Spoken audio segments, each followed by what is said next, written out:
Ó kí káàbọ̀ padà lẹ́ẹ̀kan sí orí ètò náà la wà tá a sì lọ́pọ̀lọpọ̀ ọ̀rọ̀ tá a fẹ́ sọ lágbára Ọlọ́run àkókò ní sọ̀rọ̀ tán Ọlọ́run ni yóò mọ̀ fọ̀rọ̀ sí wa lẹ́nu òun náà ní sì ń fi sí wa lẹ́nu ọmọọba Adókà ẹ bá mi kí àwọn èèyàn dé. Mo kí gbogbo ẹ̀yin olólùfẹ́ mi nínú ilé o, mo kí ẹ̀yin bàbá wa, ẹ̀yin ìyá wa, mo kí ẹ̀yin ẹ̀gbọ́n mi, ẹ̀yin tẹ́yin ràn iṣẹ́ ìṣẹ̀dá mi lọ́wọ́, mo kí gbogbo yín, mo dúpẹ́ lọ́wọ́ yín. Orísun generally adúpẹ́ lọ́wọ́ yín o, ẹ ṣeun, adúpẹ́ pé Ọlọ́run lò yín láti tì wá lẹ́yìn, Ọlọ́run lò yín kò jẹ́ kójú tì wá. Wọ́n ní tí ò bá sí tèjìká, aṣọ ìbámá ti wuyì lọ́rùn, adúpẹ́ lọ́wọ́ gbogbo yín. Gẹ́gẹ́ bí atọ́kùn mi ṣe sọ lẹ́ẹ̀kan pé ìwọ̀nba ọlá tí mo ní, èèyàn tí mo mọ̀, àlàáfíà tí mo ní, ipò òun ni mò ń lò tí mo fi ń tọ́jú àwọn áńgẹ́lì ìṣẹ̀dá mi. Èmi náà wá fẹ́ sọ pé kì í ṣe owó tí mo ní o, àbẹ́yàn tí mo mọ̀ o, ṣùgbọ́n mo dúpẹ́ ìlera tí mo ní torí Ọlọ́run ló máa ń fi fún ni. Èèyàn mímọ̀ àtowó náà Ọlọ́run ló fi fún ni. Ṣùgbọ́n owó tí mo ní, mo dúpẹ́ lọ́wọ́ gbogbo yín torí èmi ọmọ kékeré yìí mi ò lè dá nìkan ṣe.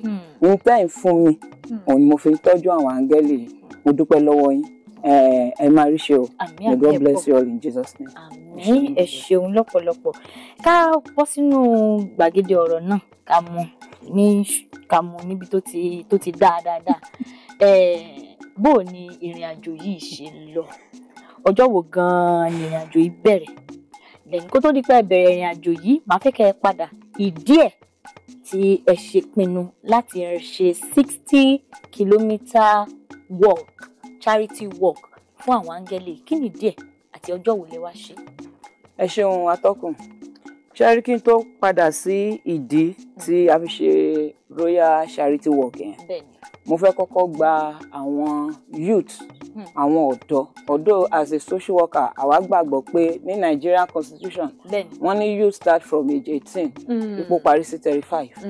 But àwa as a social worker, àwa gbà pé youth ó bẹ̀rẹ̀ láti 18, ó parí sí age of 70. Ìdí tí mo fi sọ fún ọ̀dọ́ ni pé ṣé rí nǹkan tó ń ṣẹlẹ̀ lénìí, ó yà mí lẹ́nu torí àwọn kan tí mo ti ń dàníyàn láti ìgbà tó ti pẹ́, láti ìgbà ìwé mi nì.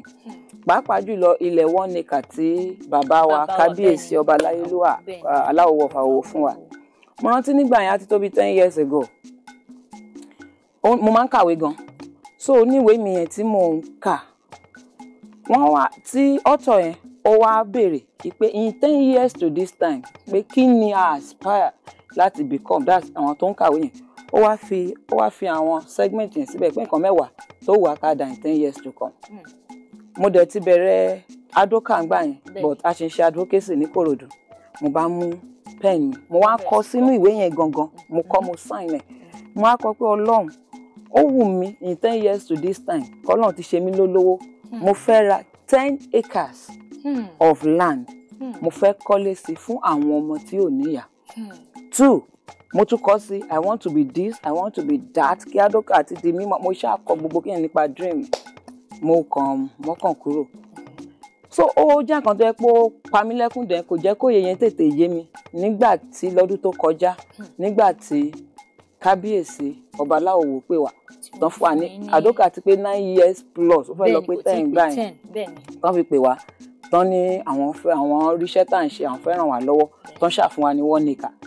Ṣé nígbà tó sọ pé fún wa ní 1 acre yẹn, mo dẹ̀ máa ń sọ fọ́lọ́run wípé ó wù mí láyé mi k'Ọlọ́run ràn mí lọ́wọ́ kí n tó kọ́ ilé títara mi tí mo máa gbé láyé. Mo tún sọ nísìn tí àwọn bàbá mi àti ìyá mi wò mí tọ́lọ́run dẹ̀ ń fàṣẹ sí wípé kí n tó kọ́ ilé tó èmi fúnra mi máa gbé láyé mi, ó wù mí k'Ọlọ́run ṣe mí lólówó pé ilé fún àwọn ọmọ tí ò níyà ni mo fẹ́ kọ́kọ́ kọ́ láyé mi fẹ́. Bọ̀bọ́ Ọlọ́run ṣe máa ṣe mi ò mọ̀. So mo wá bẹ̀rẹ̀ sí ní ṣe oríṣiríṣi iṣẹ́. I want to be an entertainer, this and that. Mo mọ̀ pé ó lè tètè make àṣeyọrí Ọlọ́run bó ṣe máa ń ṣiṣẹ́. Àṣé mi tiẹ̀ kọ́ ni máa tẹ̀ fowó mi ralẹ̀ tí màá kọ́kọ́ fún wọn gan. So nígbà tí bàbá yẹn sọ pé wọn ò sọ pé plot, wọn ò sọ pé méjì mẹ́ta mẹ́rin, wọ́n ní 1 acre. Nígbà tí mo padà dé mo wá wò pé dream comes true. Nǹkan tí àwa ọ̀pọ̀lọpọ̀ ọ̀dọ́ ló wà níta ń sìn. Adókà dáhùn dárúkọ ń sì kì í ṣe pé a kàn jí lọ́jọ́ kan tó dẹ̀ di bó ṣe wà. We have paid lot of sacrifices àti la oríṣiríṣi nǹkan kọjá, disencouragement here and there. But one thing tẹ́mi kàn wá sure nípa ni pé I'm a very optimistic person. Ibi tí n bá ti lọ ìṣàmú gbájúmọ́ once is genuine. So nígbà tí bàbá yẹn sọ kíní yẹn kọ́ mi lómi ní pé Ọlọ́run gbọ́ àdúrà ni.